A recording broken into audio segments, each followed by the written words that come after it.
नमस्कार,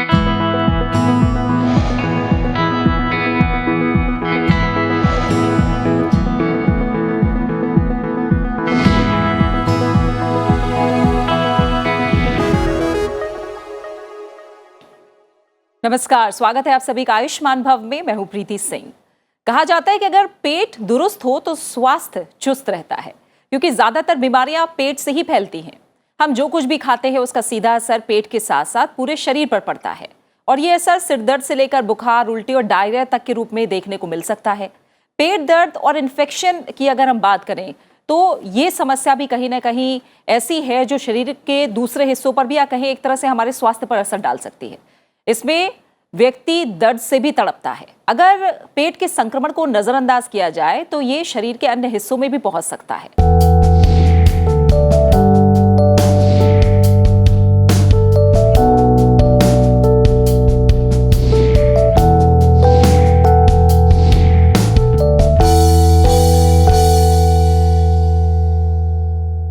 आज आप भी पेट से जुड़ी समस्या, खासतौर से पेट के इन्फेक्शन या जिसे हम स्टमक फ्लू कहते हैं, इससे जुड़ी समस्या के बारे में कोई भी राय लेना चाहते हैं, सलाह लेना चाहते हैं, जानकारी लेना चाहते हैं तो आप हमें अभी कॉल कर सकते हैं। हमारे नंबर टीवी स्क्रीन पर लगातार फ्लैश हो रहे हैं और आपके सवालों के जवाब देने के लिए स्टूडियो में 3 बेहद खास मेहमान हमारे साथ आज जुड़े हुए हैं जो अलग अलग पैथी से हैं। मेरे साथ है डॉक्टर नरेश बंसल, जो कि सीनियर कंसल्टेंट है department of gastroenterology and liver, sir Gangaram hospital. आपका बहुत बहुत स्वागत है डॉक्टर साहब। मेरे साथ है डॉक्टर साक्षी शर्मा, जो कि रिसर्च ऑफिसर हैं Ayurveda, central council for research in Ayurvedic sciences, ministry of Ayush. आपका भी बहुत बहुत स्वागत है। डॉक्टर हरलीन कौर, जो कि होम्योपैथी से जुड़ी सलाह देंगी, रिसर्च ऑफिसर हैं central council for research in homeopathy. आपका भी बहुत बहुत स्वागत है। तो नंबर लगातार टीवी स्क्रीन पर फ्लैश हो रहे हैं। तीनों स्वास्थ्य विशेषज्ञ हमारे साथ मौजूद हैं आपके हर सवाल का जवाब देने के लिए।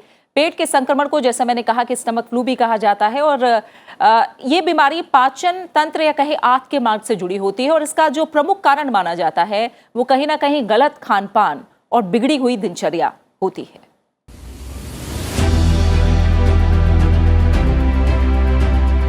अक्सर मौसम के बदलाव के साथ ही लोगों को कई बीमारियों का सामना करना पड़ता है। पेट संबंधी परेशानियां इनमें सबसे कॉमन हैं। गर्मियों की शुरुआत के साथ ही लोग हमेशा पेट दर्द, पेट में इन्फेक्शन, बदहजमी, बार बार गैस और एसिडिटी बनने जैसी समस्या से परेशान रहते हैं। वैसे तो आमतौर पर गर्मी या लू लगने पर भी पेट खराब होता है, लेकिन इस मौसम में वायरस और इन्फेक्शन फैलने का खतरा भी बना रहता है। पेट में इन्फेक्शन कई कारणों से हो सकता है, जैसे दूषित खाना खाने से, दूषित पानी पीने से, इन्फेक्शन वाले व्यक्ति के संपर्क में रहने पर, खुले में रखे फलों का सेवन करने से, खाना खाने से पहले हाथ ना धोना। ऐसे कई कारण हैं जिनसे पेट में इन्फेक्शन हो सकता है। अगर पेट में रुक रुक कर दर्द हो, दस्त की शिकायत हो, बदहजमी या अपच की समस्या हो, बार बार उल्टियां आए और शरीर में कमजोरी महसूस हो, तो ये लक्षण पेट में इन्फेक्शन की पुष्टि करते हैं। पेट के संक्रमण या स्टमक फ्लू के मामलों में गंभीरता बहुत कम पाई जाती है, लेकिन समय पर ध्यान ना दिया जाए तो स्थिति गंभीर भी हो सकती है। साथ ही कुछ सावधानियां बरतने पर गर्मियों में होने वाले पेट की बीमारियों से आसानी से निजात मिल सकती है।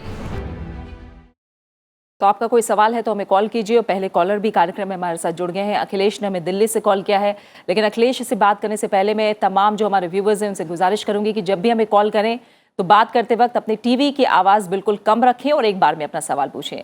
अखिलेश, शुक्रिया हमें कॉल करने के लिए। बताइए आपका सवाल क्या है। जी मैम, मेरी उम्र 33 इयर्स है और मुझे पेट की बहुत प्रॉब्लम है। मेरे को मोशन में दिक्कत आती है।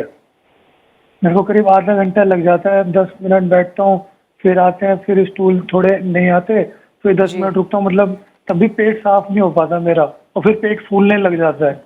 फिर उसी से फिर थकान सी होती है, थोड़ा फ्रस्ट्रेशन होती है और भी दिक्कत होने लग जाती है। ठीक है मिथिलेश, आप कोई दवाई भी ले रहे हैं? मैम, मैंने यूनानी में आती है एक कमूनी और हमदर्द की, कमूनी और जालिनूस, ये मैंने 2 महीने ली है। तो जब मैं ले रहा था तब तो मेरे को आराम था, पर मैंने बंद कर दी है तो फिर वो दिक्कत शुरू हो गई है। जी मिथिलेश, आपके सवाल का जवाब हम लेंगे। एक कॉलर और है, उनका भी सवाल हम पहले ले लेते हैं। कॉलर हमारे साथ जुड़े हुए हैं, सरोज ने हमें कॉल किया है। सरोज, शुक्रिया कॉल करने के लिए। अपना सवाल पूछ सकते हैं। जी, मेरे पति की मतलब 45 साल का उम्र है, उनके लेट्रिन से ब्लीडिंग, थोड़ा मल टाइप, मलजारी जो होता है मल टाइप का, वैसे आता है सरोज, माफ बहुत। कीजिएगा, आपका सवाल बिल्कुल समझ में नहीं आ रहा है। एक बार आप अपना सवाल दोहराएं और थोड़ा रुक रुक कर बोलें। हेलो, जी बताइए। बोले कि मेरे पति का 45 साल का उम्र है, उनके पेट में काफी दिक्कत है। तो लेट्रिन जाते हैं तो उनके लेट्रिन के रास्ते से ब्लीडिंग और मल टाइप से आता है, और मतलब कुछ भी खाते हैं पच नहीं पाता है उनको, मतलब तुरंत लेट्रिन चले कब से जाते हैं। समस्या है सरोज? आपके पति के बारे में आप बता रही, कब से ये समस्या है? उन्हें कितना समय हो गया? मतलब 3-4 महीना हो गया, 4 महीने।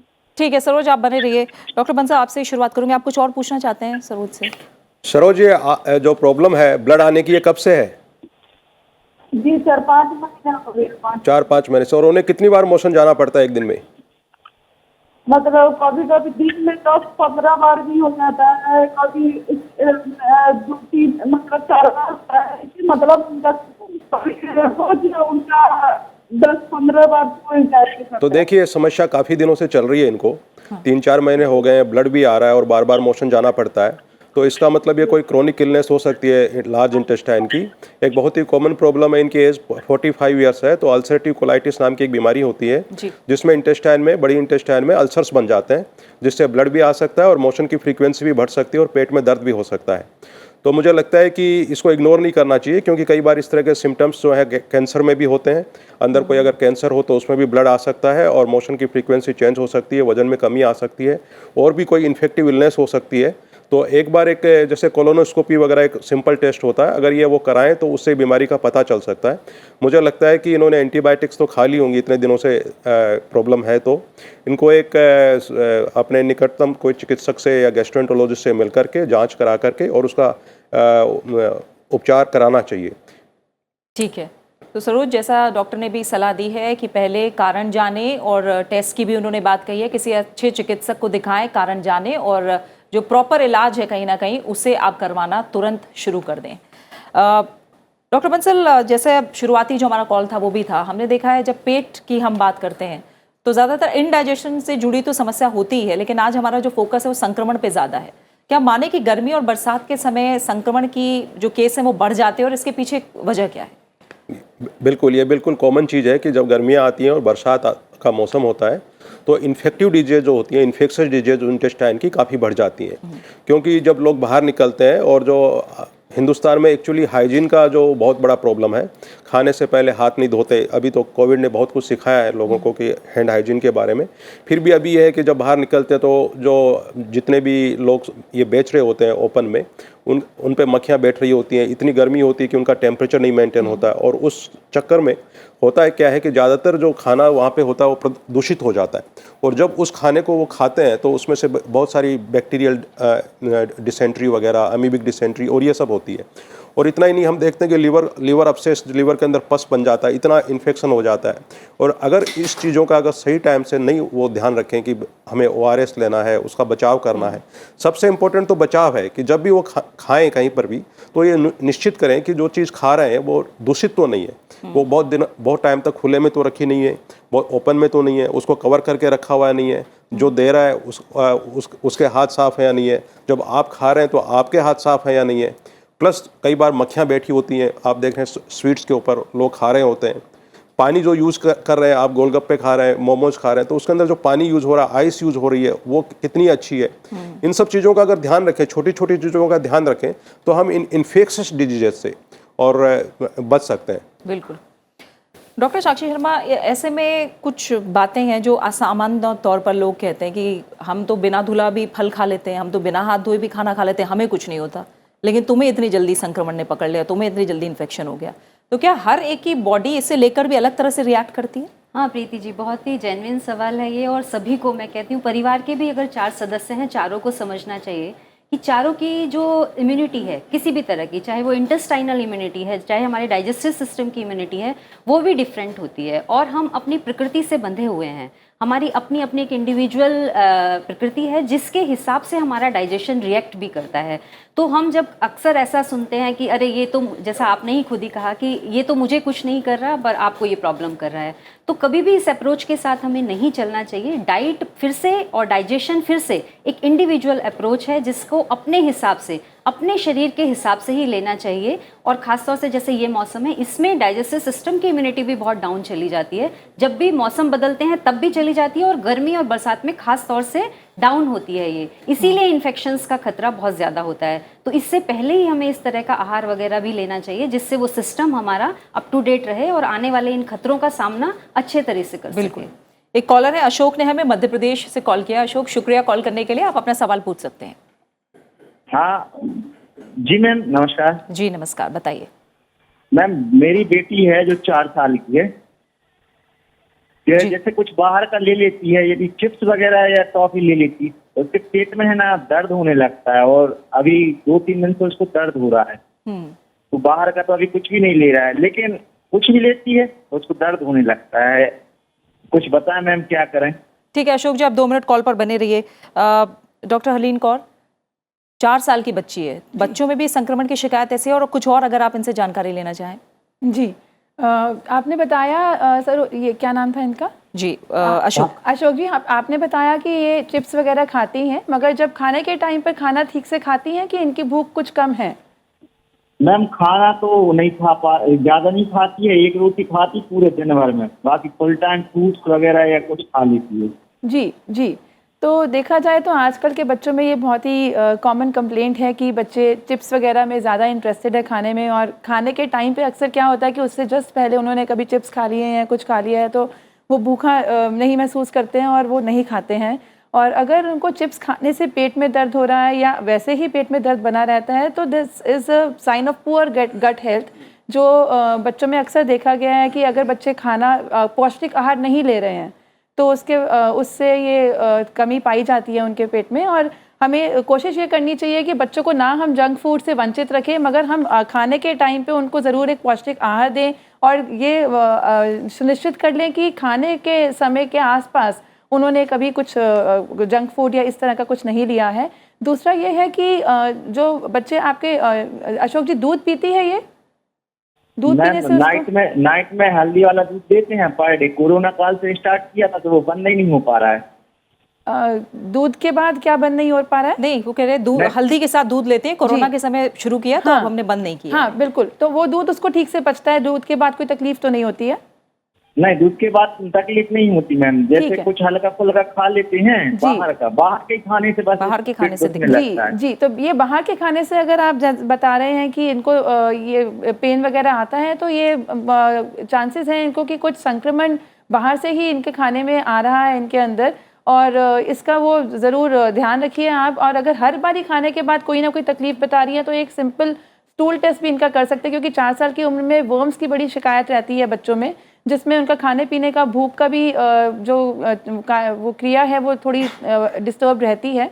तो एक स्टूल टेस्ट करवा सकते हैं उसमें, जिसमें देख सकते हैं कि वर्म्स ना हो, और खाना का डाइट जो है वो ठीक कर सकते हैं। साथ में आप होम्योपैथी की जो दवाई है बच्चों के लिए, 4-5 साल के बच्चों के उम्र में बहुत काम आती है, जिस तरह आप बता रहे हैं सालिशिया करके है, सालिशिया दवाई जो हम देते हैं कि इस तरह की बीमारियों में जो बच्चों को मेटाबॉलिज्म से रिलेटेड प्रॉब्लम है, वो काफ़ी अच्छा वो काम करती है। आप किसी होम्योपैथिक डॉक्टर को दिखा के इसका इलाज भी करवा सकते हैं। शुक्रिया। बिल्कुल। एक और कॉलर है, किशन सिंह ने कॉल किया है दिल्ली से।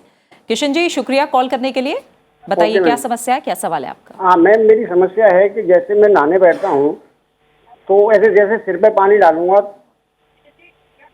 जी, तो मैम मुझे एकदम ऐसे मतलब पेट में एकदम गैस बन जाती है पूरा, ऐसे सिर पे पानी डालते ही। ठीक है, ये कब से है आपको समस्या? ये मैम मुझे कम से कम 10-12 साल हो गई। आपने कोई दवा ली है, कोई इलाज? नहीं मैम, कोई दवाई नहीं ली। तो ये तो मैंने ये तो पहले हाथ पैर धो करके फिर मानो कि पेट पर पानी डालता हूँ तो थोड़ा सा सही रहता है। ये तो मैंने डायरेक्ट सिर पे डाला तो तुरंत गैस बनने लगती है। अच्छा, ठीक है किशन जी, आप बताइए कौन से पैथी के विशेषज्ञ से आप सलाह लेना चाहेंगे? तो मैम अभी ये डॉक्टर साहब ही बताएंगे सर, मैम किससे आप ठीक है, ठीक है। डॉक्टर बंसल, ये किस तरह की समस्या है? सुनने में नहीं आता है ऐसा अक्सर। ये बेसिकली ऐसा कोई मेडिकल साइंस में डिस्क्राइब नहीं है, लेकिन कई बार IBS के सिम्टम्स होते हैं पेशेंट को, इरिटेबल बाउल सिंड्रोम के सिम्टम्स होते हैं जो किसी भी चीज़ से ट्रिगर होकर के और गैस बनाते हैं। आपका वजन कितना है? हाँ सर, मेरा वजन है 72 kg। 72। आप रोज वॉक करते हैं, घूमने फिरने जाते हैं, कुछ एक्सरसाइज वगैरह? 5-6 किलोमीटर डेली जाता हूँ सर। ठीक है, तो ये मोस्ट लाइकली IBS के सिम्टम्स हैं, इरिटेबल बाउल सिंड्रोम के, जिसमें पेशेंट को काफ़ी गैस बन जाती है और पेशेंट के कई बार इंटेस्टाइनल मूवमेंट्स भी डिस्टर्ब हो जाते हैं। इसके लिए दूसरा एक और सर, जैसे मैं खाना खाता हूँ, खाना खाने के ये थोड़ा वॉकिंग करने जाऊँ तो तुरंत गैस बनना शुरू हो जाती है मेरे को। हाँ, तो उसके लिए कुछ चीज़ें होती हैं, जैसे कि आपको जिन चीज़ों से गैस ज़्यादा बनती है उनको हाई फोडमेप डाइट बोलते हैं। तो हाई फोडमेप डाइट जो है वो अवॉइड करनी होती है। उसमें जैसे प्याज वगैरह होता है, इस तरह की काफ़ी चीज़ें होती हैं, इनको पूरी डाइट नेट पे भी मिल सकती है। और दूसरी चीज़, इनको दूध बंद करके उसकी जगह दही का सेवन करना चाहिए। इसके साथ में अगर ये कुछ व्यायाम करते हैं, योगा करते हैं, तो उससे भी इनको फ़ायदा होगा, क्योंकि ये थोड़ा सा इसमें साइकोलॉजिकल एस्पेक्ट भी होता है। तो अगर ये मेडिटेशन करें, योगा करें, तो उससे भी इनको फ़ायदा होगा। इसमें बहुत ज़्यादा परेशान होने की बात नहीं है। और कई बार आप अपना बिहेवियर चेंज करने से, खाना चेंज करने से और ये बीमारी ठीक हो जाती है। तो मुझे लगता है कि इनको अपनी थोड़ी सी ये देखना चाहिए कि इनका खाना कहाँ चेंज कर सकते हैं, और थोड़ा सा अपना योगा मेडिटेशन करें, तो उससे ही ठीक हो जाएंगे। ठीक है डॉक्टर साक्षी शर्मा, जिनको इस तरह की दिक्कत है वो खान पान में क्या बदलाव करें मुख्य तौर से? जैसे इन्होंने बताया कि बहुत अक्सर ही इनको गैस बनती है, तो गैस जो गैसियस एब्डोमेन है वो भी एक तरह से एक बीमारी ना समझ के हम डाइट से बहुत ज़्यादा इसको समझ सकते हैं। ठीक है। और बहुत सारे ऐसे आहार हैं जिनसे अक्सर ऐसे लोगों को ज़्यादा गैस बनती है। इसमें अगर हम संक्षिप्त रूप में कहें तो एक तो रात को चावल बिल्कुल सेवन ना किया जाए, दही सेवन ना किया जाए और सलाद सेवन ना किया जाए, क्योंकि सलाद अगर हम सोचें तो अगर एक हेल्दी पर्सन के लिए हम कहते हैं कि बहुत अच्छी चीज़ है, मगर अक्सर ऐसा होता है जिन लोगों को गैसियस एब्डोमेन की प्रॉब्लम होती है, जिनको ये टेंडेंसी होती है, उनको अक्सर सलाद खाने से, खास तौर से रात को खाने से, और उसमें भी विशेष रूप से मैं मेंशन करना चाहूँगी, खीरा जैसे है, कुकुम्बर है और कैबेज है, जैसे पत्ता गोभी काट कर लोग खाते हैं, इन चीज़ों से अक्सर बहुत ज़्यादा गैस बनती है। इसी तरह से खिचड़ी एक बहुत अच्छा आहार है, मगर जिनको गैस बनती है, अगर वो रात को खिचड़ी का सेवन करते हैं तो वो बहुत जल्दी डाइजेस्ट हो जाती है, और वो भी एक लघुता होने की वजह से भी वायु का बहुत ज़्यादा फॉर्मेशन होता है, यानी गैस बहुत बनती है। तो नॉर्मल चीज़ें भी कई बार ऐसे व्यक्ति के लिए, तो इनको ये चीज़ बहुत समझनी चाहिए, और किसी चिकित्सक से ये ऐसा परामर्श भी आयुर्वेद से ले सकते हैं, जिससे ये अपने कंसेप्ट को समझ लें और आहार को ही चेंज करके ये अपनी प्रॉब्लम से निजात पा सकते हैं। ठीक है डॉक्टर अरलीन कौर, क्या आनुवांशिकता को एक बड़ा कारण माना जा सकता है? क्योंकि ऐसा देखा गया है कि अगर एक भाई का पेट जल्दी इन्फेक्शन होता है तो दूसरे भाई को भी होता है, उनकी फैमिली में ये चलता चला आ रहा है, तो क्या आनुवांशिकता भी इसके पीछे एक बड़ी वजह है? बिल्कुल सही कहा प्रीति आपने। ऐसा देखा गया है कि ये gut problems actually run in the families, और अगर आपका गैस्ट्रिक डिसऑर्डर रहा है फैमिली में तो कहीं ना कहीं यू हैव अ टेंडेंसी, और ये मगर एक ये जितना ही ये एक बात है जिसको आपको जिसके साथ जीना है, उतना ही ये आपके लिए बहुत ही अच्छा संकेत है कि आप समय पे जो करेक्टिव स्टेप्स हैं या जो प्रोटेक्टिव स्टेप्स हैं आप वो टाइम पे ले सकते हैं, क्योंकि आपको मालूम है कि आगे चलकर आपको ये तकलीफ़ आ सकती हैं। आपने देखा है अपने बुज़ुर्गों में, आपने देखा है अपने भाई बहन में, तो उसमें एक ये चीज़ रहती है कि हमें वैसे भी अपना स्टमक जो है उसका वैसे भी बहुत ध्यान रखना चाहिए। Napoleon once said that the army walks on its stomach. So stomach जब तक आपका ठीक नहीं होगा तब तक आप पूरे दिन अच्छा नहीं फील करेंगे। आपका अगर पेट साफ नहीं है तो आप पूरा दिन सुस्त फील करेंगे, काम करने की आपकी इच्छा नहीं होगी, आपको गैसियस फील होगा।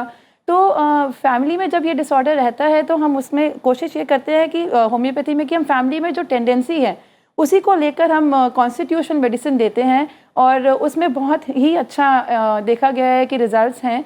और मगर उसमें भी अगर आपकी टेंडेंसी है तो समर्स में ये टेंडेंसी बढ़ने के बहुत शिकायत देखी गई है, क्योंकि जो है कॉन्स्टिपेशन भी समर्स में ज़्यादा हो जाता है, डायरिया भी समर्स में ज़्यादा होता है। तो ये ज़रूरी है कि आप आप जानते हैं कि आप अगर गैस्ट्रिक टेंडेंसी वाले पेशेंट हैं तो गर्मियों में ख़ास तौर से अपना ज़्यादा ध्यान रखें, अपने आप को हाइड्रेटेड रखें। और लोगों को लगता है कि हम फ्लूइड्स इनटेक कर रहे हैं तो हमारे जो है हम we are well hydrated, but हम ये नहीं जान पाते हैं कि कॉफ़ी जैसे है, टी है, या हम इनफैक्ट हमारी जो कोल्ड ड्रिंक्स हैं, कोलाज हैं, they are all having caffeine. तो इनफैक्ट वो आपको लॉन्ग टर्म में डिहाइड्रेट करती है, रीहाइड्रेट नहीं करती हैं। तो तो पीपल थिंक कि they are having fluids. So it's important कि हम जो फ्लूइड्स की बात करते हैं उसमें हमारे जो देसी फ्लूइड्स हैं, पानी के साथ हमारा जो जूसेस हैं या फिर हमारे दही हैं, लस्सी है, छाछ है, ये चीज़ों से आप अपने आप को हाइड्रेटेड रखिए। और जैसे कि सर ने कहा कि अक्सर जिन लोगों की फैमिलीज़ में गैस्ट्रिक प्रॉब्लम रहती है उनको दूध नहीं पचता है, पर दूध का पोर्शन जो है आपको वो दही से मिल सकता है, लस्सी से मिल सकता है, तो हम दही की तरफ स्विच करें। प्रोबायोटिक्स लें।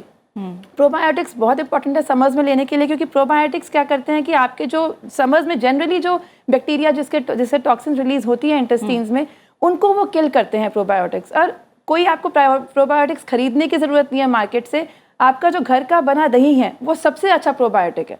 तो अगर आप वो ले रहे हैं समर्स में दिन में एक बारी और दही छाछ ले रहे हैं, तो मुझे लगता है अगर आपकी फैमिली में भी ये टेंडेंसी है तो उसको आप बहुत अच्छे तरह से डील कर सकते हैं। यानी यही है कि फैमिली में टेंडेंसी है तो आप तक आई है, लेकिन आपसे आगे ना जाए, इसका ख्याल आप रख सकते हैं ताकि आगे वो समस्या। जी जी जी, बहुत अच्छा बताया। प्रोबायोटिक्स की बात करिए, एक्चुअली जैसे आपने पूछा कि एक ही फैमिली में इन्फेक्शंस ज़्यादा क्यों होते हैं, तो उसके दो रीजन है। एक तो जेनेटिक्स है और दूसरा हम क्योंकि एक ही परिवार में एक तरह का खाना बनता है, एक तरह लोग खाते हैं, उनकी एक टेंडेंसी होती है। आप देखते हैं एक परिवार में ज़्यादा मोटे लोग हैं तो काफ़ी मोटे हैं, क्योंकि उनके घर में इसी तरह का खाना बनता है जिस हैवी होता है। और बहुत सारे लोगों में एक माइंडसेट होता है कि इतना नहीं खाएंगे तो कमजोरी आ जाएगी, मतलब वो उनके परिवार में टेंडेंसी चली होती है ओवर ईटिंग की, और एक्सरसाइज नहीं करते। जहाँ तक इसका ये बहुत अच्छा है जो प्रोबायोटिक्स वाला जो रोल है, इसके अंदर क्या है कि एक जो मेडिकल साइंस ने अभी ये प्रूव कर दिया है कि हमारी जो इंटेस्टाइन है उसमें ट्रिलियंस ऑफ बैक्टीरिया हैं, ट्रिलियंस बैक्टीरिया, फंगाई, जो ये सब हैं। और ये जो ट्रिलियंस ऑफ बैक्टीरिया हैं, हमारे बाकी क्रोमोसोम्स आधे मदर से और फादर से मिलते हैं, लेकिन ये मेनली मदर से मिलते हैं, 90% मदर से मिलते हैं। तो ये आपके बर्थ के टाइम ये डिटरमिन हो जाता है कि आपके इंटेस्टाइन का हेल्थ कैसा रहता है। उसके बाद अगर आप कुछ एंटीबायोटिक्स यूज़ करते हैं या कुछ इन्फेक्शंस होते हैं तो इसमें माइनर चेंजेस आ सकते हैं, लेकिन ये कंपोजिशन आपका लाइफ लॉन्ग बना रहता है। और अभी साइंटिस्ट ने इन सारे बैक्टीरिया को पूरा क्लासीफाई कर लिया है कि कौन सा बैक्टीरिया किस क्लास का कितना नॉर्मल हेल्दी पर्सन में होना चाहिए। और इनके बैलेंस, जो गुड बैक्टीरिया और बैड बैक्टीरिया दोनों इंटेस्टाइन में रहते हैं। जब इनमें इम्बैलेंस होता है, जो एक पर्टिकुलर आदमी के लिए प्री डिटरमिन्ड है कि इसके पास गुड बैक्टीरिया इतना है और बैड बैक्टीरिया इतना है, तो इनका जब इम्बैलेंस होता है, जब बैड बैक्टीरिया ज़्यादा होते हैं, किसी में गैस बनाने वाले बैक्टीरिया ज़्यादा होते हैं। आप देख रहे हैं कि एक ही खाना 3 लोग खा रहे हैं लेकिन एक को गैस बन रही है, क्योंकि उसके शरीर में ऐसे बैक्टीरिया हैं जो उस गैस फर्मेंटिंग बैक्टीरिया हैं जो गैस बनाएंगे, तो उसको गैस बनती है। तो अगर हम इस कंपोजिशन को, जैसे प्रोबायोटिक्स जो नेचुरल तरीके से मिलता है, अगर वो लें तो एक हद तक ये भी हम ठीक कर सकते हैं। बिल्कुल बिल्कुल। एक और कॉलर है, अरविंदर ने हमें कॉल किया है उत्तर प्रदेश से। अरविंदर कौर, आपका स्वागत है, शुक्रिया कॉल करने के लिए। सवाल पूछिए आप। जी मैम, मेरी एक बच्ची है। जी, मेरी एक बच्ची है 14 साल की जी, जिसको खाना खाते ही मतलब 1 घंटे के बाद उसको वोमिटिंग आ जाती है, पलटी हो जाती है। और अगर और टाइम में उसको वोमिटिंग नहीं होती है, लेकिन खाना खाने के बाद जो भी खाएगी 1 घंटे के बाद वोमिटिंग उसको हो जाएगी। और ये समस्या जो है लगभग 2 साल से है। काफ़ी हमने ट्रीटमेंट भी लिया है, उसके जांच भी कराए हैं, ब्लड टेस्ट और सारे टेस्ट नॉर्मल आए हैं। अच्छा। लेकिन इस समय आयुर्वेदिक दवाएं चल रही हैं कि किसी आयुर्वेद के डॉक्टर के सलाह से जी, काम दुधा रस, प्रवाल पिष्टी, सूतशेखर रस शहद के साथ, और एक दवा है क्या बोलते हैं उसको, कुमारी आसो। लेकिन मैम इससे फायदा है, लेकिन हम चाहते हैं आपसे सलाह लेना कि इस बारे में कोई और अच्छी सलाह मिल जाए तो ठीक है। ठीक है। अरविंद जी का ये सवाल है और 14 साल की बच्ची के लिए सवाल है। जैसा आपने कहा कि आप 2 साल से समस्या है, इलाज करवा भी रहे हैं और अभी आयुर्वेदिक जो सलाह है वो भी ले रहे हैं, उस हिसाब से भी इलाज करा रहे हैं। अरविंद जी, आपकी कोई रुचि, आप होम्योपैथी, आयुर्वेद, एलोपैथी, किस विशेषज्ञ से फिलहाल? मैम एलोपैथ में पहले दिखाया ही था जी, तो उससे कोई बेनिफिट नहीं हुआ। लगभग 3 महीने इलाज कराए उससे। ठीक है। सारे जांच भी कराए, सारे डायग्नोज कराए। ठीक है, मैं एक बार डॉक्टर बंसल से सलाह लेती हूँ। डॉक्टर बंसल, 14 साल की लड़की कुछ खाते ही उल्टी होती है, 2 साल से समस्या। देखिए, प्राइमरली ऐसा लगता है कि इनको या तो रिफ्लक्स का प्रॉब्लम है, गैस्ट्रोएसोफेजियल रिफ्लक्स डिजीज होती है। अच्छा। जिसमें हमारे जो गैस्ट्रिक कंटेंट्स होते हैं, स्टमक के जो कंटेंट्स होते हैं ऊपर इसोफेगस में, फूड पाइप में ऊपर आ जाते हैं। और ऊपर वाले ने हमारा स्टमक की जो अंदर की लाइनिंग ऐसी बनाई है कि उसमें आप कुछ भी डालेंगे तो अंदर एसिड है वो उसको डाइजेस्ट कर सकता है। लेकिन इसोफेगस का जो म्यूकोजा होती है उसमें अगर एसिड आएगा तो वो जल जाएगी और वहाँ पे अल्सर बन जाएंगे, क्योंकि इसोफेगस की म्यूकोजा डिफरेंट है और स्टमक की म्यूकोजा डिफरेंट है। कई बार क्या होता है कि इसोफेगस और स्टमक के बीच में एक वाल होता है, वो लूज हो जाता है, जिससे कि रिफ्लक्स होता है, जिसको लेक्स ईसोफेजल जी जंक्शन स्फिंक्टर कहते हैं, जिसकी वजह से जो भी हम खाना खाते हैं वो ऊपर आ जाता है। ये कई बार बहुत ज़्यादा स्पाइसी खाने से हो सकता है, आउटसाइड फूड खाने से हो सकता है, मिर्च मसाले खाने से हो सकता है, फिजिकल इनएक्टिविटी से हो सकता है। दूसरा ये हो सकता है कि आपको टेंडेंसी ऐसा हो कि आपको रिफ्लक्स होता है, और अगर आपका वज़न ज़्यादा है तो उससे भी हो सकता है। तो इसके लिए जो है सिंपल मेडिसिन अवेलेबल है। अगर आपको आयुर्वेदिक मेडिसिन से रिलीफ है तो आप उनको कंटिन्यू कर सकते हैं। थोड़ा उसके साथ में सलाह ये रखिए कि आप बाहर का खाना नहीं दें, उनको थोड़ा एक्सरसाइज करने के लिए एनकरेज करें, और टाइम से खाना खाएं, रेगुलर खाएं, कम खाएं, ठीक है। और रात को बहुत लेट तक नहीं खाएं, खाने के तुरंत बाद नहीं सो जाएं। खाने में और सोने में कम से कम 2-3 घंटे का गैप होना चाहिए। तो ये सब चीज़ें करने से ये रिफ्लक्स की प्रॉब्लम सॉल्व हो सकती है। अदरवाइज इसके लिए सिंपल मेडिसिन भी अवेलेबल है जिनके लेने से ये प्रॉब्लम सॉल्व हो सकती है। ठीक है, तो ये अरविंद जी, अगर मैं इसमें थोड़ा सा ऐड करूं, क्योंकि वो 14 साल की हैं, तो देखा गया है कि इस साल की उम्र की लड़कियां कई बार बहुत ही वेट कॉन्शियस भी हो जाती हैं, जिसकी वजह से वो ओवर डाइटिंग या स्टार्विंग मोड तक भी चली जाती है। मुझे नहीं पता उनकी बेटी का वज़न क्या है और कितना वो रुझान रखती हैं अपनी बॉडी इमेज के ऊपर।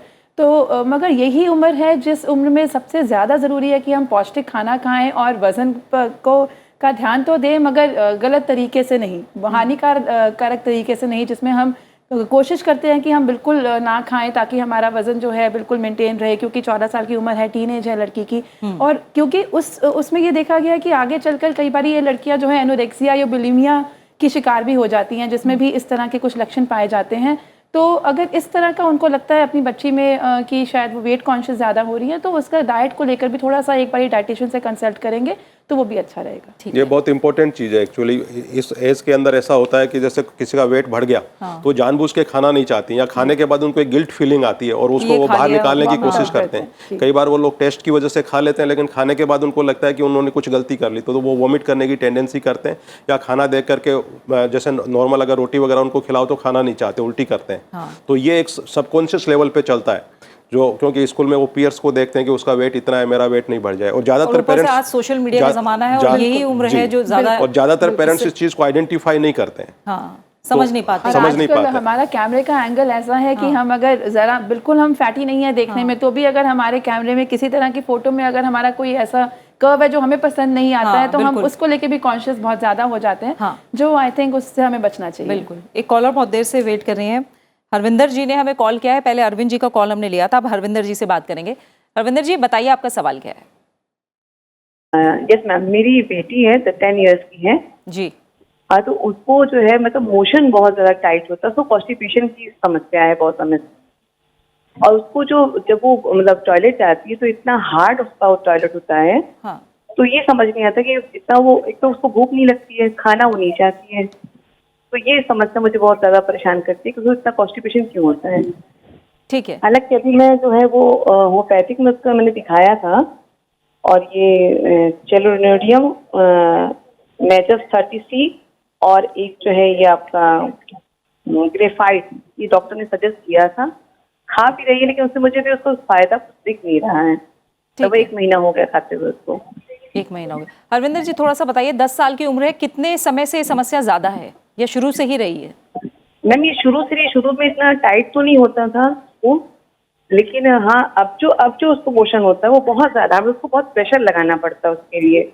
मतलब कम से कम 15-20-25 मिनट वो बैठती है टॉयलेट में। और आपने जैसे बताया आपने होम्योपैथी इलाज कराया है, इसके अलावा भी कोई दवाइयाँ ली है कभी? नहीं, वैसे तो मैम कोई दवाई नहीं ली है, घरेलू चीजें थोड़ी बहुत उसको देती रहती हूँ, लेकिन उसको इंटरेस्ट नहीं आता है खाने में, बहुत कम। और जितना कम खाती है मोशन उसका बहुत ज्यादा होता है। अच्छा, ठीक है। डॉक्टर साक्षी शर्मा। हाँ जी, मैं एक तो ये बताना चाहूँगी, क्योंकि ये हैबिचुअल कॉन्स्टिपेशन का केस है, यानी बहुत समय से इनको कॉन्स्टिपेशन है, तो आप एक बार एज ए मदर डाइट को रीडिज़ाइन करने की भी बहुत ज़रूरत है कि उसकी डेली की डाइट में फाइब्रस डाइट हो, यानी फ्रूट और वेजिटेबल्स का रेशो बहुत ज़्यादा हो, और उसमें भी जो लेग्जेटिव्स हैं, जैसे कुछ तरह की चीज़ें हैं, जैसे अगर हम फ्रूट्स की भी बात करते हैं तो उसमें मैंगो है और इस तरह से ग्रेप्स हैं और चीकू है, इस तरह की जो चीज़ें हैं वो पेट को साफ़ करने में हेल्प करती हैं। और अंगूर जो है, अंगूर से ही बना हुआ मुनक्का जो है वो इसमें बहुत कामयाब है। तो मैं आपसे ये भी कहना चाहूँगी कि उसके दूध में आप मुनक्के, 10 साल की आयु है तो 4-5 मुनक्के का प्रयोग दूध में करें। एक ये बहुत ज़रूरी है कि डाइट को रिडिज़ाइन करें और अगर आप मैं अपने 10-15 साल के एक्सपीरियंस से आपको ये भी बताना चाहूँगी कि अगर आप रिफाइंड घर में यूज़ करते हैं तो उसको ऑफ़ कर दें और देसी घी का यूज़ करें, चाहे उसको कम मात्रा में यूज़ करें या फिर सरसों का तेल या इस ऑलिव ऑयल वगैरह हैं, जैसे भी आप सहूलियत से उसका प्रयोग कर सकते हैं तो वो ज़रूर करें। रिफाइंड ऑयल को यहाँ विड्रॉ कर लें आप अपने घर से अगर करते हैं तो। और इस तरह से डाइट को एक पर्टिकुलर समय पर ज़रूर दें उसको, क्योंकि जब हमारे एंजाइम्स हैं उनको एक्टिवेट होने के लिए ये एक साइंटिफिक फिनोमिना है बॉडी का भी कि अगर हम उसको समय पर डाइट देंगे तो एंजाइम्स की एक्टिविटी रेगुलर बनी रहती है और उस रेगुलरिटी के लिए समयबद्ध होना डाइट का बहुत ज़रूरी है। और एक और बात मैं यहाँ कहना चाहूँगी, कॉन्स्टिपेशन में हमेशा लेग्जेटिव्स, जैसे अगर ऐसे में कॉन्स्टिपेशन होता है तो हम जाते हैं हम कोई लेग्जेटिव ले लेते हैं, ये हैबिट अभी 10 साल की आयु है तो अभी नहीं डालनी चाहिए, क्योंकि इंटेस्टाइन को वो आदत पड़ जाती है कि हम ये चीज़ लेंगे तो उसकी पेरिस्टाल्टिक मूवमेंट उसी हिसाब से होती है, स्टूल उसी हिसाब से आउट होता है। पर आपने मुझे ये भी बताया कि इसमें उसका स्टूल काफ़ी ज़्यादा होता है, तो उसकी डाइट आई थिंक रिडिज़ाइन करें और ख़ास तौर से घी का प्रयोग ज़रूर करें। और कुछ ऐसी चीज़ें हैं जो हमारे टाइप ऑफ स्टमक को, आयुर्वेद में टाइप ऑफ स्टमक भी बताया है, या क्रूर कोष्ठी है, मृदु कोष्ठी है, इस तरह से अगर वो क्रूर कोष्ठी है तो उसको हमें डाइट को बहुत अच्छी तरह से समझ लेना होगा, क्योंकि बहुत छोटी आयु है 10 वर्ष, पूरे जीवन के लिए उसको इस समस्या से ना जूझना पड़े, इसके लिए डाइट को आप ज़रूर समझें किसी से और उस हिसाब से प्रयोग करें और औषध भी परामर्श के अनुसार ही प्रयोग करें आप। बिल्कुल। एक और कॉलर है, प्रकाश ने हमें उत्तर प्रदेश से कॉल किया है। प्रकाश जी, शुक्रिया कॉल करने के लिए, सवाल पूछिए आप।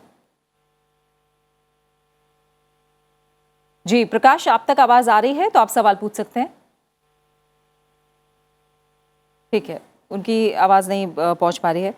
डॉक्टर बंसल, जैसे कॉन्स्टिपेशन की शिकायत की बात आई है, इसे लेकर लोग दवाइयों का भी इस्तेमाल करते हैं, लेकिन ये समस्या भी हम आज देख रहे हैं कि धीरे धीरे बहुत ज़्यादा लोगों में बढ़ती चली जा रही है। इसकी वजह क्या और 10 साल की उम्र में ऐसा होना?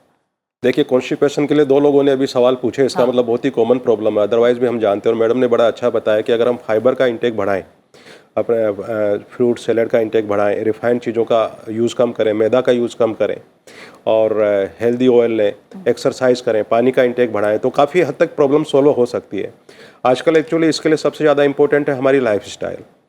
ज़्यादातर लोग जो है फिजिकल एक्टिविटी बहुत ही कम होती है। इवन बच्चों में अब इतना कॉम्पिटिटिव एग्ज़ाम्स हैं, पहले स्कूल के लिए पढ़ते हैं, फिर कॉम्पिटिटिव एग्ज़ाम्स के लिए पढ़ते हैं। अभी जब ऑनलाइन क्लासेस हो गई तो बच्चों की फिजिकल एक्टिविटी ज़्यादातर बच्चों की ऑलमोस्ट नील हो गई। फिजिकल एक्टिविटी नील हो गई है, जंक फूड का प्रचलन समाज में काफ़ी बढ़ गया है। इन सब चीज़ों में फाइबर नहीं होता है। अगर बच्चों को फ्रूट सैलेड खाने को ज़्यादातर बोलो तो ज़्यादातर लोग नहीं पसंद करेंगे। तो मुझे लगता है कि हमें एक बार फिर से जो हमारा, जैसे कि आयुर्वेदा में भी एम्फेसिस किया है कि हाई फाइबर डाइट, स्वस्थ आहार स्वस्थ समय पर लें तो और एक्सरसाइज करें, पानी ज़्यादा पिएं, तो इन सब चीज़ों से कॉन्स्टिपेशन की समस्या एक हद तक सॉल्व हो सकती है। उसके बाद कुछ बीमारियां होती हैं, जैसे कई लोगों को हाइपोथायरॉयडिज्म होता है, कई लोगों का कैल्शियम लेवल बढ़ा होता है हाइपरपैराथायरॉयडिज्म की वजह से, कई लोगों को सीलिएक डिजीज़ हो सकती है, फूड एलर्जी हो सकती है। तो ये सब चीज़ें होती हैं जिनकी वजह से भी कॉन्स्टिपेशन होता है। कई बार पेशेंट मल्टीपल थेरेपीज़ पे होता है, आजकल बीपी शुगर इतना कॉमन हो गया, उनमें से कुछ मेडिसिन होती है जो उन्हें कॉन्स्टिपेशन कर सकती हैं, तो वो सब भी वो देख सकते हैं कि उनमें से कोई मेडिसिन तो नहीं है जिसकी वजह से उन्हें कॉन्स्टिपेशन हो रहा है। तो मुझे लगता है कि एक मल्टी प्रोंग अप्रोच चाहिए, हमें कोई बीमारी नहीं है वो भी देखना है, हमें ये भी देखना है कि उनका डाइट ठीक है या नहीं है, उनकी लाइफस्टाइल ठीक है या नहीं है, और साथ में कोई सेकेंडरी कोज तो नहीं है। ये सब चीज़ कर करके और हम जो उसके बाद भी अगर नहीं ठीक होता है तो फिर हमारे पास जो कुछ मेडिसिन हैं, जैसे कुछ नॉर्मल फाइबर इंटेक भी बढ़ा सकते हैं, जैसे इसबगोल सिंपल रेमेडी है। आप अगर वैसे नहीं ले सकते तो इसको आटे में मिला के उसका रोटी बना लीजिए, तो कम से कम उसमें फाइबर जाएगा। जो आटा आप छानते हैं तो उसमें से चोकर निकल जाता है, आप उसको छानिए नहीं, ठीक है ना, तो उसमें फाइबर जाना चाहिए। तो मैदा का यूज़ नहीं करें। अभी कई मैडम ने बताया जैसे तेल का यूज़ है, तो तेल का यूज़ जो है अभी ये चल रहा है कि कौन सा तेल सबसे अच्छा है, तो काफ़ी रिसर्च भी चल रही है। तो अभी ये कंक्लूजन निकला है कि हर आदमी को तेल भी बदल के लेना चाहिए और रिफाइंड ऑयल्स नहीं लेना चाहिए। इसलिए आजकल मार्केट में मिक्स ऑयल्स आ गए हैं, जैसे आपने राइस ब्रान ऑयल को मिक्स कर दिया किसी दूसरे ऑयल के साथ में, तो ये सब चीज़ें हैं, क्योंकि ऑलिव ऑयल भी जो है उसमें आप सब चीज़ें नहीं कर सकते और महंगा भी काफ़ी होता है। हमारा जो नॉर्मल तेल है, सरसों का तेल, वो भी काफ़ी अच्छा है, मूंगफली तेल भी यूज़ कर सकते हैं। तो इन सब चीज़ों पे अगर ध्यान रखा जाए तो एक कब्ज़ की समस्या से निजात पाई जा सकती है। एक और चीज़ फिर भी मैं यहाँ एम्फेसाइज करना चाहूँगा कि मेडिकल साइंस के हिसाब से अगर आपको 1 हफ्ते में 3 बार मोशन आ जाता है तो वो आपके लिए सफिशिएंट है, क्योंकि मतलब उसको constipation उसको नहीं आप कॉन्स्टिपेशन नहीं कहते, मतलब उससे आपको कोई तकलीफ नहीं होगी, आपके शरीर में कोई प्रॉब्लम नहीं होगी। तो इसलिए जो हमारा कई बार क्या होता है कि एक कॉन्सेप्ट भी बना होता है कि हमें जो है अभी मोशन नहीं आया। कई बार स्पेशली मैं एल्डरली में देखता हूँ कि उनको भूख नहीं लगती और वो सोचते हैं कि उनको मोशन कम आया, इसलिए वो बार बार टॉयलेट जाते रहते हैं कि पेट खाली हो तो मुझे भूख लगे। तो वो थोड़ा उनको साइकोलॉजिकली भी उनको समझाना पड़ेगा कि मोशन जो है वो उसकी क्वांटिटी आपके खाने के हिसाब से आएगी और बार बार मोशन जाने से उनको भूख नहीं लगेगी। ठीक है। यहाँ प्रीति जी एक चीज़ मैं आपके माध्यम से और कहना चाहूँगी, हमने बहुत पेशेंस देखते हैं, अक्सर लोग कोई भी एक चूर्ण जैसे कायम चूर्ण है कुछ, उसको लगातार लेते रहते हैं। तो ये अगर जो भी लोग हमने ये दर्शक सुन रहे हैं, ये बहुत समझने की बात है कि बिना जाने समझे इस तरह के लेग्जिटिव्स को बहुत लंबे समय तक लेना भी इंटेस्टाइन्स को बहुत नुकसान पहुंचाने का एक जरिया बन जाता है। तो इस तरह से कभी कभार ले लिया वो ठीक है, वैसे तो सलाह से ही लेना चाहिए हमेशा, पर अगर ऐसा ले रहे हैं और ऐसा उनको 1-2 बार फायदा हुआ और वो लंबे समय तक इसको अपना लेते हैं तो वो बहुत डेंजरस होता है सिस्टम के लिए। मैं इसको इससे भी जोड़ूंगी कि ये आदत कहीं ना कहीं पेट की भी मेमोरी है कि अगर जी बिल्कुल बिल्कुल, ये हैबिचुअल हो जाता है, उतना सिस्टम उसी चीज से ही उसको उठाता है। क्योंकि कई लोग ऐसे जो सिगरेट और धूम्रपान करते हैं वो शरीर के लिए तो बहुत नुकसानदायक है, लेकिन कई लोग कहते हैं जब तक हम ये ना करें तब तक हमें इमोशन नहीं आता है। हाँ। और प्रीति जी ये बहुत इंपॉर्टेंट चीज़ है जो मैडम ने उठाई है कि जो अभी जैसे टीवी पे भी कॉमर्शियल्स में बहुत सारी जो ओवर दी काउंटर मेडिकेशन है और उनकी बहुत सेल होती है, मतलब बहुत हाई वॉल्यूम में सेल होती है और वो ये भी क्लेम करते हैं कि इसकी आदत नहीं बनती और इसके कोई साइड इफेक्ट नहीं है। बट जो मैडम ने कही है बहुत ही सही बात है। ये जितने भी कॉमन पॉपुलर जो ब्रांड्स अवेलेबल हैं जिनमें यूजुअली सेना का यूज होता है, उनमें बहुत सारों में सॉल्ट बहुत सारा होता है। बीपी के मेडिसिन लेते हैं उससे बीपी बढ़ सकता है। सेना को क्रोनिक यूज़ करते हैं तो उसके इंटेस्टाइन वीक होती है। जब हम कोलोनोस्कोपी करते हैं इन पेशेंट्स की तो उनकी इंटेस्टाइन एकदम अंदर से काली मिलती है हमें, जिसे हम मेलानोसिस कोलाई कहते हैं। उसको देख के हम बता सकते हैं कि ये जो है ये over the counter prescription medicine ले रहे हैं कब्ज के लिए लंबे टाइम तक। आपकी इंटेस्टाइन को आदत पड़ जाती है क्योंकि आपके इंटेस्टाइन के मूवमेंट्स जो है आप उसी से चल रहे हैं और आपके दिमाग में भी एक सेट हो जाता है कि आपको ऐसा मोशन आता है रोज। जो नहीं आता है तो आपके साइकोलॉजिकली आप परेशान हो जाते हैं। तो यानी बिना डॉक्टरी सलाह के दवा ना ले, और ये भी ज़रूरी है कि एक बार आपने कोई दवा ले ली तो ऐसा नहीं है कि फिर आपको दोबारा डॉक्टर की सलाह लेने की ज़रूरत नहीं, आप उसी दवा को इस्तेमाल करते रहें। तो दवाइयों का भी सोच समझ के इस्तेमाल कीजिए, जितने दिन के लिए डॉक्टर ने वो सलाह दी है दवा लेने की उतने ही दिन उसका इस्तेमाल किया जाए तो बेहतर है। हमें पार्वती ने कॉल किया झारखंड से। पार्वती शुक्रिया हमें कॉल करने के लिए। बताइए आपका सवाल क्या है। पार्वती टीवी की आवाज़ बिल्कुल कम कर दीजिए और एक बार में सवाल पूछिए। मैम मेरे पेट फूल जाता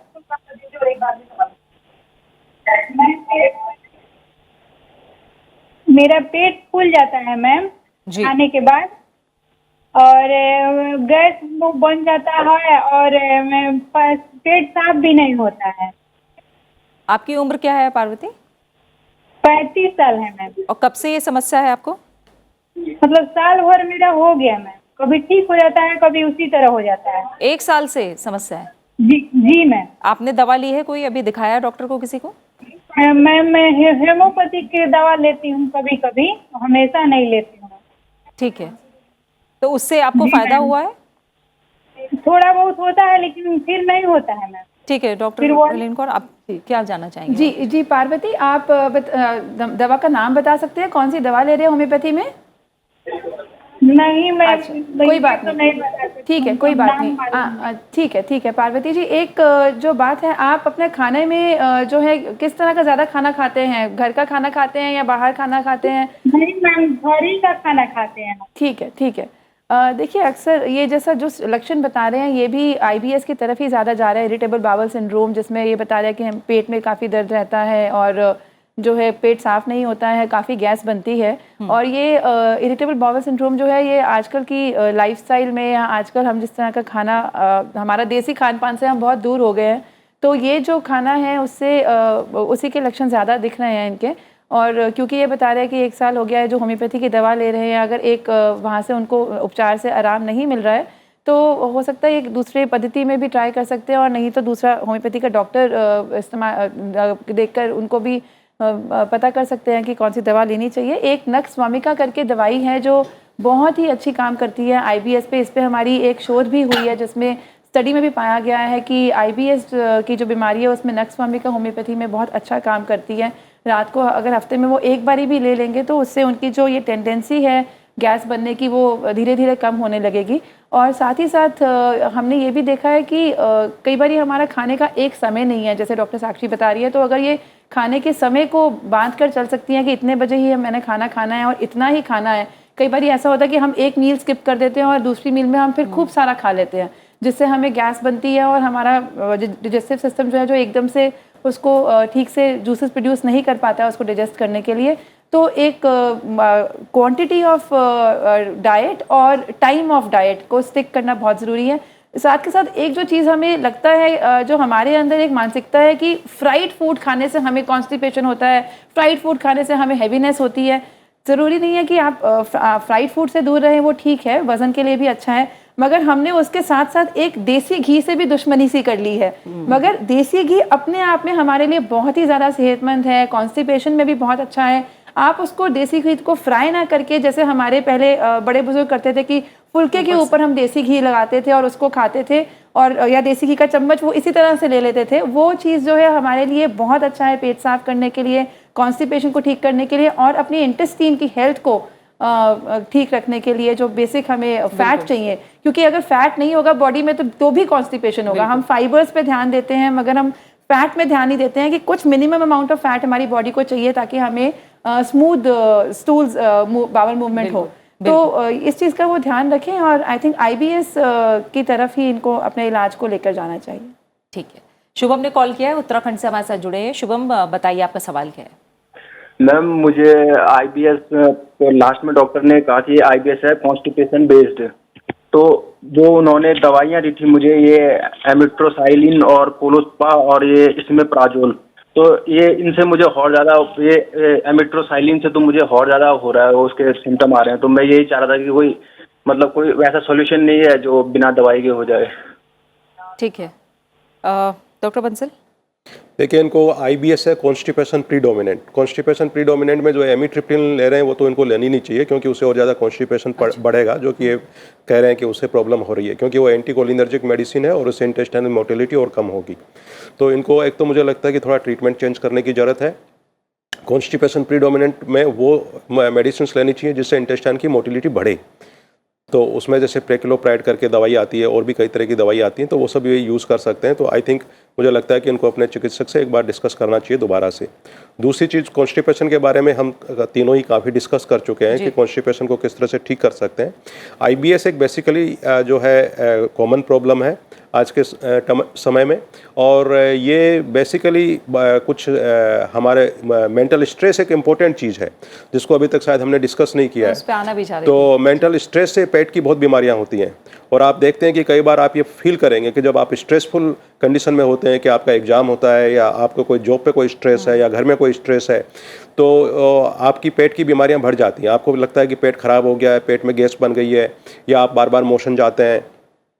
तो पेट का और दिमाग का ये बहुत बड़ा कनेक्शन है, इसको गट ब्रेन एक्सिस बोलते हैं, और हमारे इंटेस्टाइन का एक अपना ब्रेन है।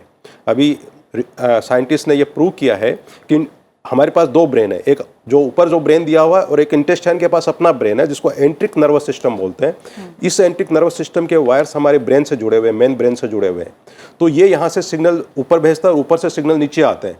तो अगर हमारा पेट खराब है तो हमारा दिमाग ठीक नहीं रह सकता, और हमारा दिमाग खराब है तो हमारा पेट नहीं ठीक रह सकता।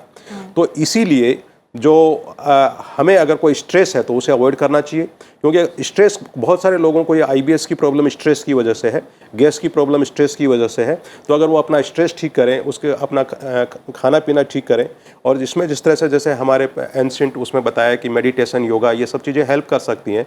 आप अपने स्ट्रेस के जो फैक्टर्स उनको आइडेंटिफाई कर सकते हैं और आप पॉजिटिव थिंकिंग से उनको ठीक कर सकते हैं। तो ये बहुत सारी कॉमन चीज़ें हैं जो बिना दवाई के आप इन सब चीज़ों को ठीक कर सकते हैं। कई बार आपका वेट ज़्यादा होता है, आपकी फिजिकल एक्सरसाइज नहीं होती है, तो आप इन सब चीज़ों को पहले करेक्ट करें। उसके बाद अगर नहीं ठीक होता है तो देन निश्चित रूप से आप मेडिसिन की भी सलाह लें, जो भी पैथी आपको पसंद आती है उसमें सलाह लें। और मुझे लगता है कि IBS को आप इजीली कंट्रोल कर सकते हैं। IBS के बारे में बहुत सारी हमारी जानकारी बढ़ गई है, रिसर्च बढ़ गई है, बहुत सारी मेडिसिन हैं जो IBS को ठीक कर सकती हैं। बिल्कुल। छत्तीसगढ़ से कॉल आया हमें, संजीव ने हमें कॉल किया है। संजीव, शुक्रिया कॉल करने के लिए, सवाल पूछ सकते हैं आप। जी संजीव, एक बार में सवाल पूछिए। जी बताइए। मैडम, मेरे को हीजिया सिंड्रोम हुआ था मैडम 5 साल पहले, तो मतलब हाथ पैर तो पूरा काम नहीं कर रहा मैडम, पेट मेरा टाइट हो गया है नसे। ठीक है, आप मुझे कोई समझ पा रहे हैं? मैं सवाल आज बस यही कहता मैडम। संजीव, आपकी आवाज ना बहुत सही से हमें समझ में नहीं आ रही, एक बार दोहराइए, क्या पूछ रहे हैं आप? मैडम मेरे पेट में प्रॉब्लम आ गई है, मेरे पेट की हो गई है, ठीक है, पेट की नसें जी। तो मैं उसका इलाज जानना चाहता हूँ, क्या इलाज है मैडम? पेट में इलाज जी, पेट में क्या हो गया आपको? मेरी पेट की नसें हार्ड हो गई है बहुत। पेट की नसें हार्ड हो गई हैं। पेट की नसें हार्ड हो गई है? हार्ड जी, बहुत टाइट हो गई है। ये आपको किसने बताया है संजीव? आपने डॉक्टर को दिखाया? जी मैडम, मेरे को जीवे सिंड्रोम हुआ था मैडम, 5 साल से बिस्तर में पड़ा हूँ। मेरा ना पेट बहुत हार्ड हो जाता है एकदम से, समझे? क्योंकि मेरे को एहसास होता है, उठ नहीं सकता, बैठ नहीं सकता मैडम। कौन सा सिंड्रोम हुआ था? जीवीएस सिंड्रोम हुआ था। जीबीएस? जी जी गुलेनबेरी सिंड्रोम? जी, मैंने जानता जीवीएस अपोलो मेरा इलाज चला था। हाँ हाँ, नसों का तो प्रॉब्लम हो गया था जी, लकवा का जी। हाँ हाँ, तो अभी आप चल पाते हैं, नहीं चल पाते हैं? जी, डंडा पकड़ के खड़े होने लगा सर, लेकिन मेरा पेट में बहुत हार्ड हो जाता है, टाइट हो जाता है पेट। हाँ हाँ, नस- तो अब आपकी तो बात मैं समझ इलाज में आ रही जानना है। चाहता सर, इसका इलाज कहाँ पर है, क्या इलाज है पेट का? जी जी संजीव, डॉक्टर साहब बता रहे हैं, आप सुनिए। आपको मोशन ठीक आते हैं? जी, मोशन ठीक आता है, सब आता है। अच्छा, तो इनको भी बेसिकली जैसा हम आईबीएस पे चर्चा कर रहे थे, तो इनको भी प्रॉब्लम जो है उससे मिलती जुलती है। एक बीमारी होती है गुलेनबेरी सिंड्रोम, जिसको शॉर्ट में जीबीएस बोलते हैं। इसमें एक तरह से लकवे जैसी बीमारी है, जिसमें नर्व जो है ब्रेन की और बाकी की पेरिफेरल नर्व जो होती है चलना एकदम से बंद कर देती है, और पेशेंट को बहुत तेज़ी से लकवा आता है, जो नीचे से चल करके, पैरों से चल करके और ऊपर की तरफ बढ़ता चला जाता है। और अगर टाइमली उसमें इंटरवेंशन नहीं करें, ट्रीटमेंट नहीं करें, तो पेशेंट पूरा पैरालाइज हो सकता है। ये फॉर्चुनेट है कि अभी थोड़ा चल पा रहे हैं और पहले से ठीक है। उसी तरह से जिस तरह से ये बाकी की नसें इनकी कमज़ोर पड़ी हैं, इनकी पेट की नसों पे भी इफेक्ट आ गया है, और जिसकी वजह से ये खिंचाव महसूस करते हैं। तो उसके लिए जो पहले जो हमने तरीके बताए हैं जो पेट को ठीक रखने के लिए, वो तो ये कर ही सकते हैं। साथ में पेट की नसों को ठीक रखने के लिए कुछ मेडिसिन होती हैं जो पेट की नसों को रिलैक्स कर देती हैं, और जो पेट की इंटेस्टाइन की मोटिलिटी को भी चेंज कर सकती हैं। तो उन मेडिसिन का ये सहारा ले सकते हैं। उसके लिए बेटर यही होगा कि किसी कॉम्पिटेंट डॉक्टर से मिलें और उनको पूरा एग्जामिन करा करके और मेडिसिन लें। इसमें बहुत घबराने की बात नहीं है, क्योंकि ये एक बिनाइन कंडीशन है और ये मेडिसिन से ठीक हो सकते हैं। जैसे कि बाकी नर्व्स में इनको इम्प्रूवमेंट है, तो पेट की नसों में भी फर्क आ जाएगा। ठीक है, यानी प्रॉपर इलाज कराना है आपको संजीव, और हम भी यही चाहेंगे कि आप जल्द से जल्द ठीक हो, आपका इलाज हो। हमें गिरिराज ने कॉल किया है, राजस्थान से हमारे साथ जुड़े हुए हैं। गिरिराज, शुक्रिया, बताइए आपका सवाल क्या है? मैम, मुझे अल्सर कोलाइटिस का पेशेंट हूँ, मुझे अल्सर कोलाइटिस है जी, और मैं 15-16 साल से ग्रसित हूँ। जी, कब से समस्या है आपको? 15-16 साल हो गए मुझे सर। अच्छा अच्छा, ठीक है, तो आपका इलाज चल रहा है अभी? तो मेरा इलाज चल रहा है, मुझे मेटाकुल और क्या नाम है एजुरान पे फिर मेटाकुल वगैरह देते हैं मुझे, क्या पोलीपाइड एजुरान और मेटाकुल। तो मैम अभी है ना, जब से गर्मी पड़ रही ना, अभी कम से कम 2-3 महीने जो मुझे ना, जो मतलब क्या नाम से, जैसे मैं खाना खाता हूँ, खाना खाने के बाद जब फ्रेश होने जाता हूँ, तो फ्रेश होने से मुझे क्या नाम से तेरा पेट में बहुत ज़्यादा दर्द हो रहता है, और मैं फ्रेश होने के बावजूद भी जो मतलब पेट में दर्द है, तो बार बार में जब फ्रेश होने जाता हूँ तो गंदा पानी का निकास पेचिस वाला रहता है, मेरे को बार बार पेचिस जैसी शिकायत आती है। मैं पेशाब करने जाता हूँ तो कपड़े खराब होने की परेशानी रहती है। मैं मार्केट में जाता हूँ तो ठीक है गिरिराज, हम तीनों डॉक्टरों से आपके लिए सलाह लेंगे। आयुर्वेद में इसका क्या उपाय? हाँ, ये प्रीति जी जैसे इन्होंने बताया, काफ़ी समय से अल्सरेटिव कोलाइटिस है। तो कोलाइटिस में भी 4-5 स्टेजेस होती हैं। तो फर्स्ट, जैसे कई बार कॉन्स्टिपेशन है, लगातार कॉन्स्टिपेशन चलता है, फिर डायरिया चलता है, डाइसेंट्री चलता है, म्यूकस आने लग जाता है, समटाइम ब्लड आने लग जाता है, फिर एक टिम्पेनाइटिस है, यानी साउंड्स बहुत आती हैं, गैसेस एब्डोमेन बहुत हो रहा है। तो इस हिसाब से, क्योंकि इनका बहुत लंबे समय का प्रॉब्लम है, तो फेजेस के हिसाब से भी इनको ट्रीटमेंट कई बार चेंज करना पड़ेगा। क्योंकि जब हम कॉन्स्टिपेशन है और लेग्जेटिव टाइप की हम कोई मेडिसिन ले रहे हैं, तो वो बाद में सेकेंड फेज में उल्टा काम करने लग जाती है। तो उस फेज वाइज इनको समझना चाहिए, क्योंकि लंबा समय और ऐसे फेजेस इनको आते होंगे, और उस समय पर मतलब किसी भी कॉम्पिटेंट डॉक्टर से ज़रूर मिलें और उस स्टेज के हिसाब से लें। दूसरा, जैसे ये कह रहे हैं कि डेफिकेशन के बाद या मोशन जाने के बाद इनको पेन होता है, तो वहाँ नेचुरली उसमें इन्फ्लेमेशन बहुत ज़्यादा है रेक्टम में इनके, तो उसके लिए ईसबगोल, जैसे डॉक्टर साहब ने भी ये बात अपने उसमें मेंशन किया था, ईसबगोल में म्यूसिलेज होता है। अगर हम उसको पानी में डालकर भी, अगर दूध से भी ना लें तो इवन पानी में भिगो के भी लें, तो भी वो एक म्यूसिलेज जो सिक्रीट करता है वो इंटेस्टाइन पर एक कवरिंग बनाता है और उस इन्फ्लेमेशन को कम करने में बहुत कामयाब है। और ऐसे पेशेंट को कॉन्स्टिपेशन फेज में लेग्जेटिव नहीं लेने चाहिए स्ट्रॉन्ग, क्योंकि वो फिर से उल्टा काम करते हैं। तो ये कॉम्प्लिकेटेड है और एक फेज वाइज सिस्टम है।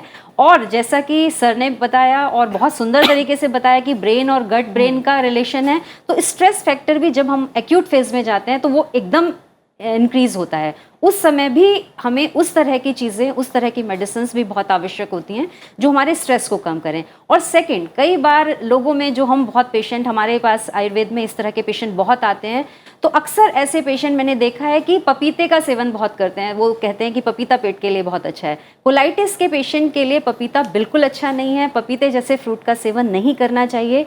उनको अगर हम कहें तो फ्रूट्स में अनार सबसे अच्छा, पॉमीग्रेनेट जो है वो इसके लिए एक औषध का काम करता है, उसका प्रयोग करें। और जिस तरह आजकल के मौसम में बेल आ रहा है, एग्ले मार्मेलॉस है, फ्रूट आता है, उसके पल्प का प्रयोग करें या उसका जूस बना के प्रयोग करें, तो वो इंटेस्टाइन को एक स्ट्रेंथ देने का काम करता है, जो आपके इस फेजेस से लड़ने में बहुत कामयाब है। तो अपनी डाइट्स में, ऐसे ही लोग खिचड़ी और दलिए को एक जैसा समझते हैं कि लाइट डाइट है, वहाँ पर भी ये देखने में आता है कि दलिया जो है फिर से लेग्जेटिव है। अगर आपको उस समय मोशन बहुत हो रहे हैं तो दलिया लाइट डाइट होते हुए भी आपको नुकसान करेगा। तो अपनी डाइट को, क्योंकि सिस्टम में मेडिसिन से ज़्यादा आहार ने जाना है, तो उस आहार की कॉन्फ़िगरेशन आपको समझ आनी चाहिए और आपको उसके लिए सलाह ज़रूर लेनी चाहिए। दाल में हम सिंपल कहते हैं कि दाल रोटी बहुत सिंपल है। दाल में भी अरहर की दाल और मूंग की दाल, अरहर की दाल आपके लिए बिल्कुल बहुत ही नुकसानदेह है, जबकि मूंग की दाल बहुत अच्छी है। तो इस कॉन्फ़िगरेशन को समझना बहुत ज़रूरी है, क्योंकि एक लंबे समय तक चलने वाली बीमारी है, जिसमें औषध से ज़्यादा भी आहार को आप समझें और सलाह ज़रूर लें। ये मेरी आपको सलाह है। बिल्कुल। एक लास्ट कॉलर हमारे साथ जुड़े, पहले हम उनका सवाल ले लेते हैं। रिदम ने हमें जम्मू से कॉल किया है। रिदम, शुक्रिया कॉल करने के लिए। आप सवाल पूछ सकते हैं, बताइए क्या समस्या है। मैम, मेरे पेट में काफी ज्यादा दर्द रहता है, बिकॉज जो मेरे मतलब कुछ भी खाऊं तभी दर्द रहता है और कुछ ना भी खाऊं तभी दर्द रहता है। आपकी उम्र क्या है? Ma'am 15 years. 15 साल। और ये कब से समस्या हो रही है, तकलीफ कब से? 1.5 मंथ से हो रही है। अच्छा, 1.5 महीने से ही ये समय। आपने दिखाया डॉक्टर को, कोई दवाई ले रहे हैं? यस मैम, मैं मेडिसिन ले रही थी। उन्होंने बोला 5 डेज के लिए कंटिन्यू करना, तो मैंने खाया, उससे फर्क रहा। बट मैम अब फिर से मुझे लूज मोशन और मैम उल्टियाँ हो रही हैं। ठीक है रिदम, आप आयुर्वेद, होम्योपैथी या एलोपैथी, किससे सलाह लेना चाहेंगे? तीनों विशेषज्ञ हमारे साथ। मैम आप कोई भी बता दीजिए। ठीक है, डॉक्टर बंसल। मैं एक तो पहले वाले जो कॉलर हैं उनके बारे में भी कुछ बता दूं कि अल्सरेटिव कोलाइटिस एक बहुत इंपॉर्टेंट टॉपिक है, इसलिए मैं थोड़ा डिस्कस करना चाहता हूं उसे। अल्सरेटिव कोलाइटिस एक क्रोनिक बीमारी होती है जिसमें लार्ज इंटेस्टाइन में अल्सर्स बन जाते हैं और ये बीमारी मेनली लार्ज इंटेस्टाइन तक लिमिट रहती है। और वो ऑलरेडी मीसाकोल जैसे 5 एमिनो सैलिसिलिक एसिड ले रहे हैं और एजाथायोप्रिन ले रहे हैं, उसके बावजूद भी उनको मोशन आ रहा है, ब्लड आ रहा है, तो और बार बार फ्रीक्वेंसी आ रही है, उसमें पेट के अंदर मरोड़े आते हैं और बहुत तेज़ी से ऐसा लगता है कि मोशन आएगा और कई बार बहुत स्मॉल क्वांटिटी में म्यूकस पास होता है। तो जब तक हम अंदर के अल्सर्स को हील नहीं करेंगे तब तक उनकी प्रॉब्लम सॉल्व नहीं होगी। और उन अल्सर्स को हील करने के लिए अगर उनकी ये थेरेपी कम पड़ रही है तो वो उसको चेंज कर सकते हैं। साथ में कई बार जैसे 5 एमिनो सैलिसिलिक एसिड की वो मेडिसिन खा रहे हैं तो उसकी सपोजिट्रीज आती हैं, उनकी बत्ती जैसी आती हैं, जिनको अगर वो रेक्टम में इंसर्ट करके रात को सोएं तो उसे लोकल हीलिंग हो जाएगी और अल्सर्स ठीक हो जाएंगे। इसके अलावा भी और बहुत सारी मेडिसिन आती हैं इस बीमारी को ठीक करने के लिए। तो मुझे लगता है कि अल्सरेटिव कोलाइटिस अभी 90% आप ट्रीट कर सकते हैं विदाउट सर्जरी, और लास्ट स्टेज में इसके लिए सर्जरी करके इंटेस्टाइन को निकाल भी सकते हैं। तो अगर ये ठीक से दोबारा से सलाह लें तो इनकी बीमारी ठीक हो जाएगी, ट्रीटेबल डिजीज़ है। जहाँ तक बच्ची का सवाल है, 15 साल की है और लगभग 1.5 महीने से पेट में दर्द हो रहा है, तो क्योंकि बहुत छोटा ड्यूरेशन है, मल्टीपल फैक्टर्स हो सकते हैं। हो सकता है कि इनके खान पान में कुछ दिक्कत हो सकता है कि इनको कोई इन्फेक्शन हुआ हो जो अभी तक ठीक नहीं हुआ हो और वो इन्फेक्शन की वजह से इनका पेट में दर्द हो रहा हो। तीसरी चीज़ ये होती है कि कई बार हमें शॉर्ट टर्म में एक इन्फेक्शन होता है, इन्फेक्शन ठीक हो जाता है एंटीबायोटिक देने से, लेकिन वो अपना एक इफेक्ट छोड़ जाता है। जैसे आप देखते हैं कि आपको चिकनगुनिया हुआ तो आपको जोड़ों में दर्द छोड़ गया, आपको कुछ पॉक्स हुआ तो स्कार्स रह गए उसके, आपको अभी कोविड हो रहा है तो वीकनेस, लंग डैमेज, ये काफ़ी लंबे टाइम तक चलता रहता है। तो इसे मेडिकल लैंग्वेज में बोलते हैं पोस्ट इन्फेक्शियस IBS सिंड्रोम। मतलब माइक्रो इन्फ्लेमेशन आपके इंटेस्टाइन में चलता रहता है, जिसकी वजह से काफ़ी दिनों तक आपका पेट ठीक नहीं होता है। तो ये हो सकता है कि इन्होंने 5 दिन तक कोई एंटीबायोटिक का कोर्स किया हो, उससे इन्फेक्शन प्रीडोमिनेंटली ठीक हो गया हो, लेकिन अभी भी इनके इंटेस्टाइन में हल्की सी सूजन बनी हुई है, स्वेलिंग बनी हुई है, जिसकी वजह से इनको पेट में दर्द होता है। तो उसके लिए मुझे लगता है कि ये प्रॉपर अगर दवाई लेते हैं, 10-15 दिन कोर्स करते हैं तो वो ठीक हो जाएगा। ठीक है, यानी डॉक्टर को दिखाएं। समय यही पूरा हो गया, इसलिए मुझे मजबूरी है कि मुझे कार्यक्रम को यहीं ख़त्म करना पड़ेगा। लेकिन तीनों विशेषज्ञों ने जैसा हमें सलाह दी है कि पेट से जुड़ी कोई भी समस्या हो, इन्फेक्शन हो या कोई और समस्या हो, उसमें दवाई का जितना रोल है उससे कहीं ज़्यादा रोल है खान पान का और जो आपकी नियमित दिनचर्या है, व्यायाम है उसका। तो इसका ज़रूर ख्याल रखिए। और इसी के साथ मैं तीनों मेहमानों का यही शुक्रिया कहना चाहूँगी, डॉक्टर बंसल आपका, डॉक्टर हलीन कौर आपका और डॉक्टर साक्षी शर्मा। अंत में मैं एक कंक्लूडिंग लाइन ज़रूर बोलना चाहूँगी कि ये गर्मियों का टाइम है और हम लोग कई बार सोचते हैं कि बाहर का खाना नहीं खाया तो भी हम कैसे बीमार हो गए। तो ये समझना है कि घर का खाना भी अगर खराब है या स्मेल कर रहा है तो एक गोल्डन रूल है, when in doubt throw it out. तो आप इसका जरूर ध्यान रखिए कि गर्मियों में घर का खाना भी हानिकारक हो सकता है, तो बाहर का खाने से भी बचिए और घर के भी पुराने खाने को हम ना बासी खाना ना खाएं, जी तो बेहतर होगा। बिल्कुल। तो देखा आपने कि पेट को सही रखना सिर्फ और सिर्फ हमारे हाथों में ही है, और अगर पेट में कोई संक्रमण या कोई भी समस्या होती है तो ये कई सारी और बीमारियां भी पैदा कर सकती हैं। साथ ही सबसे जरूरी कि हमारी मानसिक सेहत भी हमारे पेट से ही जुड़ी हुई है। इसलिए आज दी गई सलाह और सुझाव अपनाइए और रहिए बिल्कुल स्वस्थ। आयुष्मान भव में फिलहाल इतना ही। अगले कार्यक्रम में, अगले अंक में हम बात करेंगे थायराइड की और इससे जुड़ी समस्याओं की। और आप हमारे इस कार्यक्रम को YouTube पर भी देख सकते हैं, जहां आपकी राय, सुझाव और प्रतिक्रिया का हम हमेशा इंतजार करते हैं। अपना अच्छे से ख्याल रखिए और मुझे दीजिए इजाजत। नमस्कार।